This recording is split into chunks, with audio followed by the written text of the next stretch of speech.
নমস্কার বন্ধুরা, তোমরা সবাই কেমন আছো? আশা করছি ভালো আছো। ভগবানের কাছে প্রার্থনা করে তোমরা যেন সবসময় ভালো আর সুস্থ থাকো। আজকে তোমাদেরকে ডিম সর্ষে একটি রেসিপি দেখাবো। দেখো, ডিমগুলো সিদ্ধ করে নিয়ে আমি কেটে নিয়েছি, আর তার সাথে পেঁয়াজ, কাঁচা লঙ্কা, টমেটো কেটে নিয়েছি।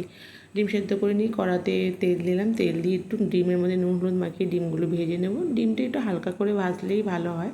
যাক, ভেজে নিয়ে ডিমটা তুলে নিলাম। সেখানে আর একটু তেল দিয়ে পেঁয়াজটা দিয়ে দিলাম। পেঁয়াজটা দিয়ে একটুখানি ভালো করে ভেজে নিতে হবে। পেঁয়াজগুলো যাতে লাল লাল করে একটু ভাজা হয়, বেশি লাল করার দরকার নেই, একটু হালকা ব্রাউন হলেই হবে। দেওয়ার পরে যখন পেঁয়াজটা ভাজা হয়ে যাবে, তারপর টমেটোটা দেবো। টমেটোটা যখন একটু জলটা শুকিয়ে আসবে, তখন একে একে সব মশলা দিতে হবে। এবার সব মশলার মধ্যে একটু জিরের গুঁড়ো, হলুদের গুঁড়ো আর লঙ্কার গুঁড়ো দিলাম, একটু কাঁচা লঙ্কা দিলাম, একটু যাতে ভালো মতো ঝাল আসে, দিয়ে একটুখানি ভালো করে কষিয়ে নেব। একটু জল দিলাম, যত মশলাটা লেগে আসছিলো, একটু জল দিয়ে কষিয়ে নিয়ে দেখো যেই মুহূর্তে দেখবে তেল ছেড়ে দিয়েছে মশলা, তখন একটু চিনি দেবে।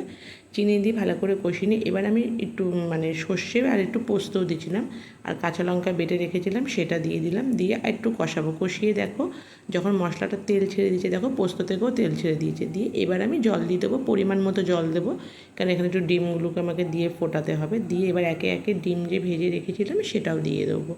তোমরা চাইলে গোটা ডিমেরও করতে পারো। অর্ধেক করে দিলাম, ডিমের ভিতরে মশলাটা ভালো মতো ঢোকে সেই জন্য। এবার একটুখানি চেরা কাঁচা লঙ্কা দিয়ে দেবো, দিয়ে ভালো করে ফুটিয়ে নামাবার আগে একটু সর্ষের তেল দিয়ে ধনেপাতা দিয়ে নামিয়ে নেব। গরম ভাতে এভাবে বানিয়ে খেয়ে দেখো, সত্যি বলছি অপূর্ব স্বাদ হয়।